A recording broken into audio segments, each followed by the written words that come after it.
Bienvenue à toi, l'élu qui a entendu cet appel résonner en ton âme. Lorsque tu engages une partie d'échecs avec une pièce sacrée masquée en simple pion, attends-toi à ce que le plateau tout entier se renverse de lui-même. Je le redis pour ceux qui, au fond, se croyaient plus rusés que les autres. On ne triomphe pas d'un enjeu spirituel, en trichant face à celui qui était ton ultime épreuve. Voici la clé.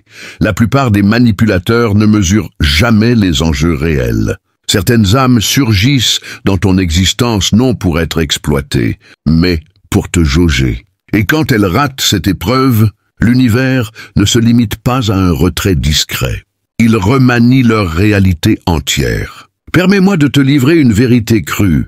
D'après la psychologie du comportement, les manipulateurs invétérés s'imaginent souvent intouchables, jusqu'au moment où l'illusion de maîtrise se retourne contre eux, provoquant ce qu'on nomme un effondrement narcissique. Mais voilà le revers que l'on tait.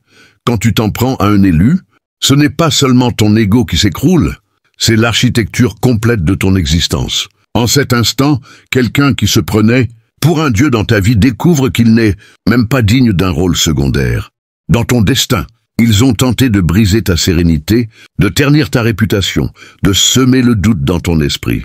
Pourtant, le jeu qu'ils ont initié a pris une autonomie propre et les conclusions qu'ils subissent ne sont pas métaphoriques. Ce sont des décrets d'éviction spirituelle. Et si tu te demandes comment ils s'en sortent, disons simplement ceci. Ils ne trouvent plus le sommeil. Leurs pensées s'embrouillent et ils croient subitement que Mercure rétrograde depuis le jour de votre rencontre. Alerte spoiler, ce n'est pas de l'astrologie, c'est la reddition des comptes. Alors, accroche-toi bien car dans cette exploration, nous plongeons au cœur du tumulte karmique, de la justice céleste et du basculement sidérant qui survient quand on ose un pari risqué contre un élu et qu'on perd tout. Si tu es véritablement un élu, tu écouteras ce message jusqu'au bout, car ton esprit reconnaît déjà qu'il t'est destiné. Si tu n'es pas prêt à recevoir cette vérité, tu pourrais t'arrêter avant la fin. Mais pour ceux qui iront jusqu'au terme, leur vie sera transformée à jamais. Le moment est venu. Le divin t'appelle, ton refuge t'attend. Numéro 1, ils ont misé sur ton âme, et maintenant ils remboursent avec la leur. Ils s'imaginaient que te manipuler était anodin, un petit mensonge ici. Un piège affectif, là, te bousculer, te retenir, te déstabiliser, puis s'amuser de tes doutes. Mais ce qu'ils ignoraient, c'est ceci. En s'attaquant à toi, ils ne jouaient pas contre un simple mortel. Ils pariaient contre un principe sacré. Tu n'étais pas une cible ordinaire avec laquelle on peut s'amuser impunément. Tu étais une essence en quête, enveloppée d'une garde, d'une vocation et d'une force, transcendant ce que leurs regards étroits pouvaient percevoir. Ce qu'ils ont libéré n'était pas un malentendu banal, mais un acte de profanation spirituelle. Et le coup de cela, ils ne pouvaient ni l'anticiper, ni le dominer, ni l'esquiver. Car une fois la frontière franchie, ils ont activé un mécanisme pour lequel ils étaient totalement impréparés. La loi cosmique, non celle des hommes, non un karma édulcoré en proverbe poétique, mais la règle divine qui rééquilibre l'existence quand l'injustice a trop duré. Celle qui ne se contente pas d'une réprimande légère, mais qui verrouille des portails, dépouille les mirages et anéantit tout édifice érigé sur la tromperie. À présent, ils accumulent les revers sans en saisir la cause. Pourtant, la réalité est limpide. Ils n'ont pas été châtiés pour t'avoir blessé, mais tenus comptables, d'avoir profané une énergie sacrée.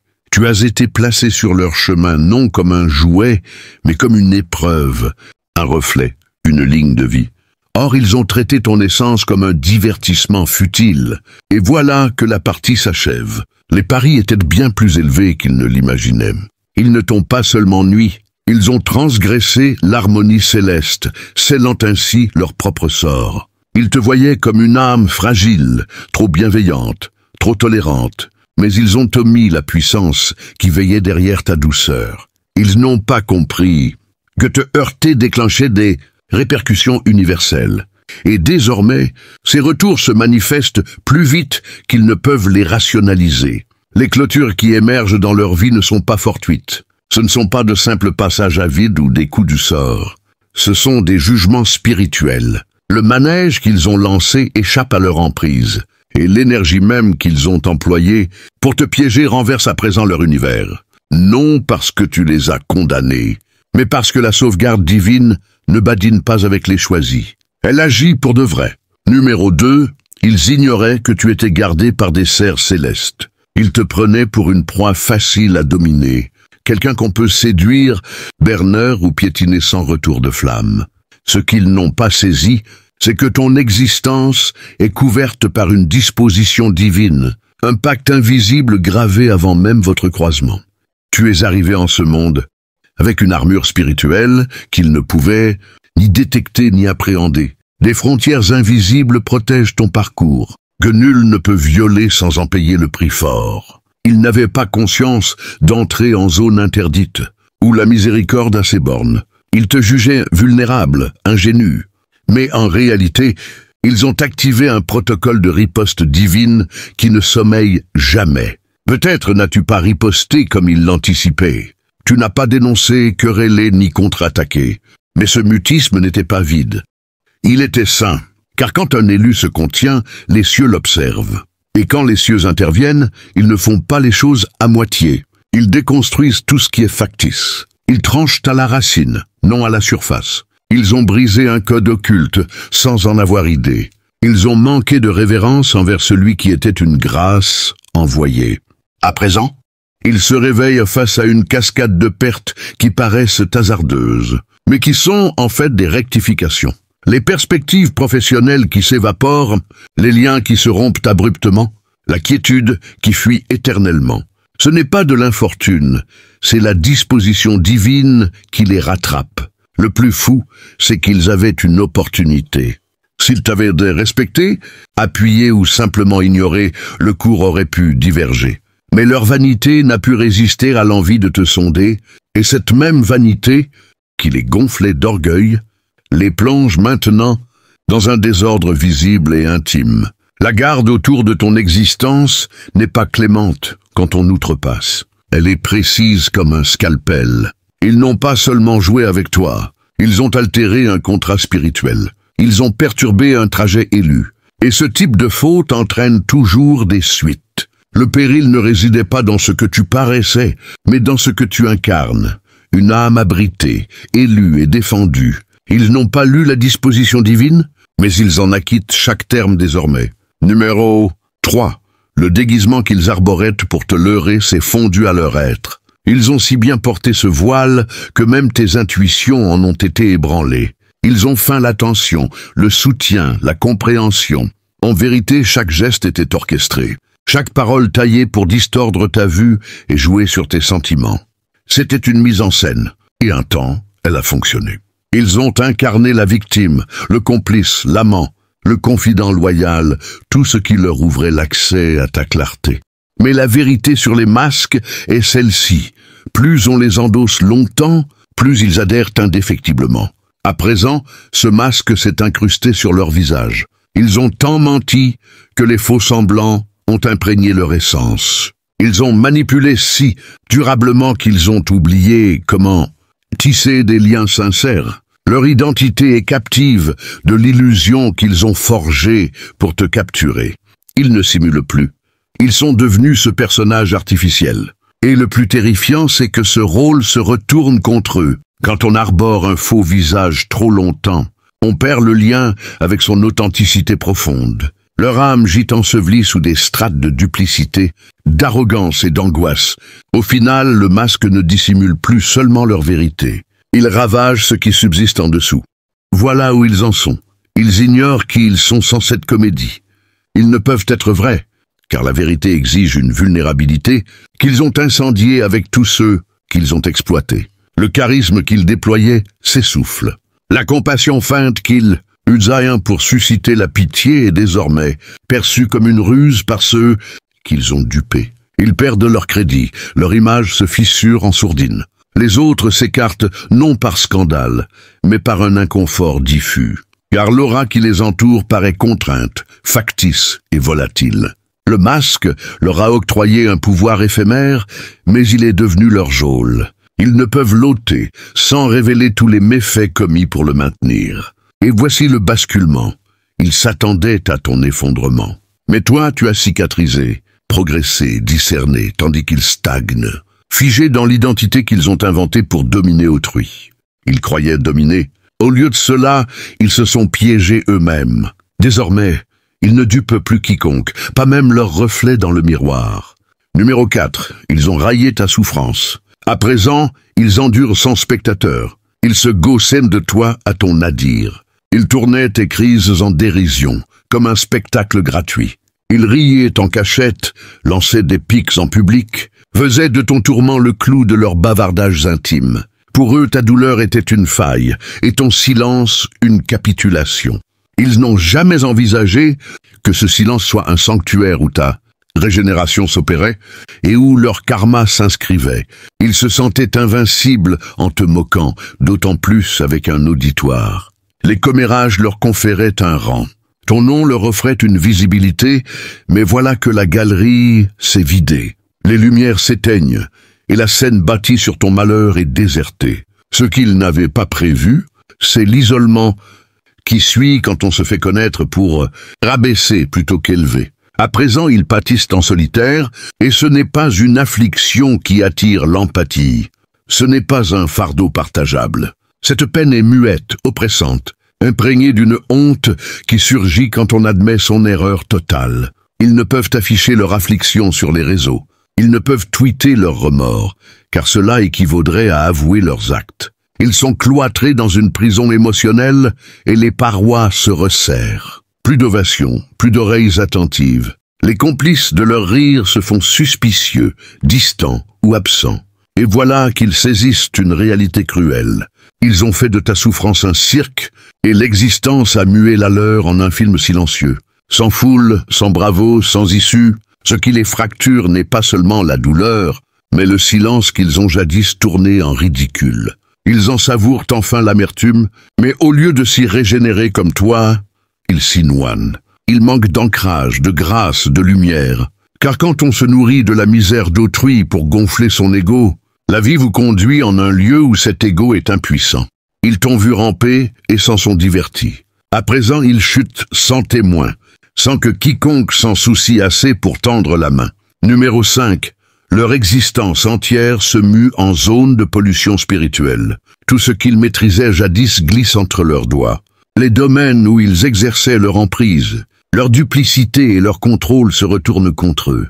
Leurs foyers paraissent oppressants. Leurs relations débordent de suspicion et de crispation. Leurs environnements professionnels deviennent hostiles, emplis de quiproquos, de déloyauté et d'une atmosphère qu'ils ne dissipent plus. Ce qui advient n'est pas fortuit. C'est une infestation spirituelle. Ils ont investi tant d'efforts à créer des bulles où ils pouvaient régner, altérer les faits, dicter les narratifs et semer le désarroi. Mais ils ignoraient que l'énergie ne se cantonne pas aux cibles. Elle imprègne son origine. À présent, le venin qu'ils ont projeté vers toi s'insinue dans chaque interstice de leur propre monde. Ils ont forgé des lieux pour te dénigrer, t'exclure ou monter les autres contre toi. Mais ces espaces s'effritent désormais. Les échanges autour d'eux sonnent faux et vides. Les individus qu'ils influençaient aisément percent leur manège. C'est comme si un voile se levait pour les autres seulement. Eux persistent avec un script obsolète. Ils ne trouvent plus le repos chez eux. L'air y est lourd, leur repos agité. Les murs qui les réconfortaient jadis renvoient l'écho de chaque tromperie proférée. Leurs liens intimes s'effilochent, car la domination n'équivaut pas à l'union. Et quand la ruse en est le fondement, la ruine est inévitable. Même en sphère professionnelle ou publique, ils portent un fardeau pesant. Les gens ignorent peut-être les détails, mais perçoivent le virage. Le magnétisme s'est évanoui. Les discours perdent leur emprise. L'armure qu'ils revêtaient pue le désespoir. Car l'énergie qu'ils ont libérée dans le cosmos se replie sur sa source, et rien de ce qu'ils ont édifié n'y résiste. Le piège tendu pour toi s'est transmué en cage les enserrant. Ils croyaient diriger les issues en instaurant des climats toxiques, mais l'énergie est impartiale. Elle traque l'origine, et comme ils en étaient la fontaine de ténèbres, cette force démantèle tout ce qu'ils ont effleuré, subtilement, méthodiquement, impitoyablement. Numéro 6. Ils voyaient en ta brisure un amusement. Désormais, leur psyché est l'arène du combat. Ils s'imaginaient te fracasser impunément. Ils croyaient que les calomnies, les ruses et les assauts émotionnels te pulvériseraient, tout en renforçant leur illusion de suprématie. Ils menaient des joutes mentales comme un loisir, sondant tes failles, scrutant tes réponses, se repaissant de ton désarroi. Pour eux, c'était une tactique perverse pour remporter une manche dont tu méconnaissais les règles. Mais ils n'ont jamais songé au revers si le jeu les visait. À présent, leur propre mental est un terrain miné. La sérénité qu'ils simulaient s'est volatilisée. La assurance feinte s'est craquelée. Ils sont agités, inquiets, interrogent toutes et tous, y compris leurs reflets. Ils sont rongés non seulement par le remords, mais par l'effroi. L'effroi que la vérité éclate, l'effroi que le karma les guette, l'effroi que leurs actes reviennent sous des formes imprévisibles. Le silence qu'ils employaient pour te dominer s'est mué en vacarme interne. Ils ne fuient plus leur cogitation. Le sommeil les fuit sans relâche. Ils ressassent des dialogues fictifs. Ils tentent de deviner des dénouements hors de leur portée. Ils obsèdent sur des relations brisées. Ils décryptent chaque œillade, chaque syllabe, chaque silence textuel. C'est un tumulte psychique qui s'installe sans fanfare, érodant patiemment l'équilibre. Et le pire, ils ne peuvent solliciter de secours, car cela exigerait la confession. Ils devraient révéler la préméditation, la profondeur de leur machination, leur vulnérabilité cachée. Mais leur fierté les en empêche. Alors, ils persistent dans la façade, sourires extérieurs, tourbillons intimes. Ils possédaient un manuel, dominer le discours, anticiper les coups, déstabiliser l'adversaire. Mais voilà qu'ils sont les déstabilisés. La bataille lancée pour anéantir ta paix s'est muée en guerre cérébrale dont ils sont captifs. Plus de plans, plus de ruses, plus de bastions intérieurs. La partie est close, et ils s'y sont égarés. Numéro 7. Leur karma n'a pas toqué. Il a enfoncé la porte. Le karma ne s'est pas annoncé courtoisement. Il n'a pas susurré ni prévenu. Il a surgi comme s'il patientait depuis des lustres pour recouvrer la dette. Ce n'est pas le karma doucereux des mêmes en ligne, avec des maximes suaves et une bande-son relaxante. C'est celui qui bouleverse des existences sans sommation. Il débarque inopiné, inverse leur monde et les défie d'en rendre compte. Et franchement, ils en sont incapables. Ils s'imaginaient que leurs méfaits resteraient enfouis, invisibles, insignifiants. Mais le cosmos veillait, et il n'oublie rien. Ils ne traquent pas seulement les actes, ils sondent les motifs. Les rictus moqueurs, l'outrecuidance, le délice tiré de ta peine. Il retient leur complaisance, leur ivresse de pouvoir, leur conviction d'invincibilité. C'est cette arrogance qui a déclenché cette intensité. Ce n'était pas une simple perfidie. C'était l'orgueil avec lequel elle fut perpétrée. À présent, ils affrontent des contre-coups imprévus. Les chances s'envolent. Les alliés fuient. Ce sur quoi ils misaient, finances, renommée, réseau, s'écroule en cascade. Rien ne tient, rien n'est stable, et cela survient trop vite pour être géré, car ce karma ne procède pas par paliers. Il déferle en ondes massives, inexorables, humiliantes. Chaque calomnie proférée, chaque germe de suspicion semé, chaque sourire hypocrite masquant un coup bas, tout refait surface. Non allégoriquement mais concrètement, les gens le discernent, le dénoncent, les laissant sans refuge. Ce n'est pas une sanction. C'est une recalibration, un reset intégral visant non seulement à les abaisser, mais à graver en leur esprit que l'harmonie divine ne tolère pas la dérision. Et voici le pivot. Ils n'anticipaient pas un karma mordant. Ils escomptaient un sursis, un pincement de conscience, un léger revers. Mais ce qu'ils endurent n'est pas un malaise passager. C'est une déconstruction spirituelle. La porte qu'ils t'ont claquée au nez a été arrachée. Et le karma fouille chaque recoin de leur vie, renversant les meubles et exhumant les preuves. Voilà le sort réservé à qui triche bassement en croyant l'univers assoupi. Il ne sommeille pas. Et il est patient. Mais quand il agit, c'est sans merci. Numéro 8, ils t'ont employé comme rempart. À présent, ils sont nus face à tous les vents. Ils n'étaient pas captivés par ton essence seule. Ils étaient aimantés par la sauvegarde, l'éclat, la stabilité que tu incarnais sans le savoir. Tu représentais, pour eux, un bouclier involontaire contre leur propre ombre, une source de lumière qu'ils pouvaient s'approprier pour masquer leur faiblesse, leurs vides intérieurs. En te manipulant, ils se protégeaient eux-mêmes. Ton aura les rendait plus crédibles. Ton énergie les élevait temporairement. Ton cercle les introduisait dans des sphères qu'ils n'auraient pas atteintes seuls. Mais en te utilisant ainsi, ils ont commis l'erreur fatale de croire que ta protection pouvait être détournée à leur profit sans conséquence. Or, quand on détourne une lumière sacrée pour camoufler ses ténèbres, l'univers finit par retirer ce voile illusoire. À présent, sans toi comme paravent, ils sont exposés sur tous les fronts. Leur vulnérabilité, jadis cachée derrière tes qualités, surgissent au grand jour. Les relations qu'ils maintenaient grâce à ton influence se fissurent, car sans ta présence bienveillante, leur véritable nature, égoïste, calculatrice, transparaît. Les opportunités qu'ils saisissaient en ton nom s'évaporent, les laissant face à leurs limites réelles. Ils pensaient que te parasiter les rendrait invincibles. Au contraire, cela les a rendus dépendants. Et maintenant que le lien est rompu, ils vacillent sans appui. Numéro 9. Leur empire de mensonges s'effondre en ruines invisibles. Ils avaient bâti un royaume entier sur des fondations de duplicité, des récits falsifiés, des alliances forgées dans la tromperie, des succès apparents nourris par la manipulation d'autrui. Chaque brique de cet édifice reposait sur une vérité déformée, des promesses non tenues, des confidences trahies, des victoires volées à ceux qu'ils estimaient inférieurs. Toi, l'élu, tu étais la pierre angulaire involontaire de cette construction, car en te dominant, il se sentait architecte suprême. Mais l'univers, dans sa sagesse infinie, ne tolère pas les châteaux de sable érigés sur le sable mouvant du mensonge. À présent, cet empire s'écroule, non avec un bruit retentissant, mais en ruines subtiles et progressives, invisibles à l'œil nu mais dévastatrices pour l'âme. Les murs qu'ils croyaient solides, leur réputation, leur réseau, leur possession matérielle se fissurent de l'intérieur. Un partenaire d'affaires découvre une incohérence dans leurs comptes. Un ami de longue date perçoit enfin les inconstances dans leurs histoires. Une opportunité professionnelle s'effrite sous le poids d'une rumeur qu'ils ont eux-mêmes initiée ailleurs.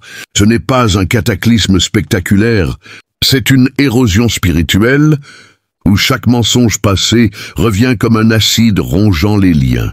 Ils tentent de colmater les brèches avec de nouveaux subterfuges. Mais l'énergie divine a déjà infiltré les fondations.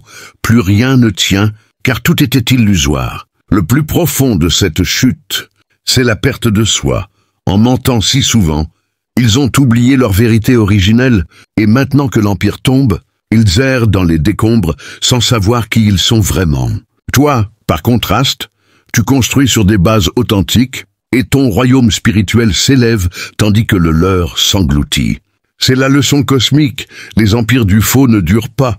Ils s'effondrent pour faire place à l'authentique. Numéro 10.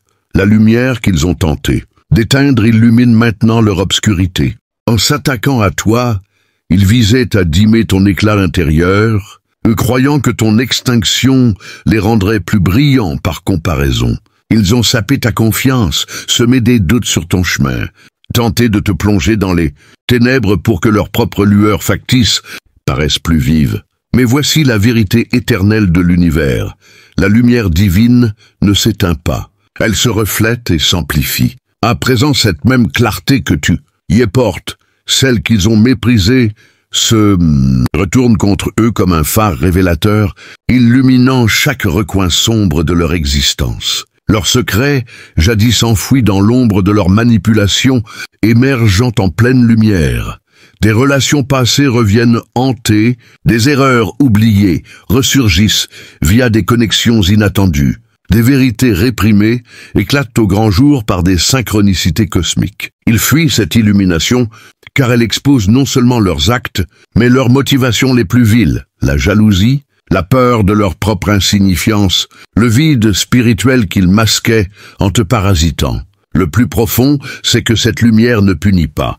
Elle guérit le cosmos en rétablissant l'équilibre. Pour toi, elle renforce ta mission, t'ouvrant des portes nouvelles et attirant des âmes alignées. Pour eux, elle devient un miroir impitoyable, forçant une introspection qu'ils ont toujours évitée. Ils errent dans une nuit intérieure qu'aucun artifice ne peut plus dissiper, apprenant à la dure que tenter d'éteindre une flamme sacrée ne fait que l'attiser. C'est le cycle divin, la lumière triomphe toujours, transformant l'obscurité en leçon. Numéro 11. Leur solitude devient un sanctuaire forcé de réflexion. Jadis entourés d'un cortège de complices et de dupes, ils se retrouvent isolés, comme si l'univers avait érigé un mur invisible autour d'eux. Cette solitude n'est pas un hasard. C'est une invitation cosmique à l'introspection, un espace sacré imposé où ils doivent affronter les échos de leurs actes. Sans distraction, sans auditoire pour valider leurs illusions, ils sont contraints de plonger dans les abysses de leur âme. Pourquoi ont-ils choisi la manipulation au lieu de l'authenticité? Qu'est-ce qui les a poussés à profaner une essence élue comme la tienne? Les nuits s'allongent en interrogations sans fin, les jours en regrets muets.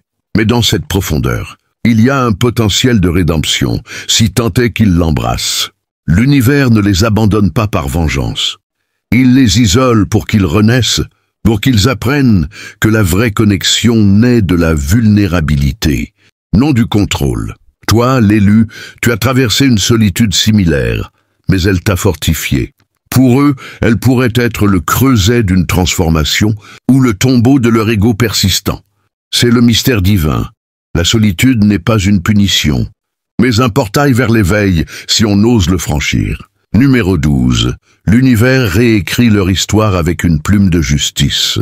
Ce qu'ils ont tenté de narrer, une vie de triomphe volée, de victoire sur les faibles, comme toi, est effacée et révisée par la main cosmique.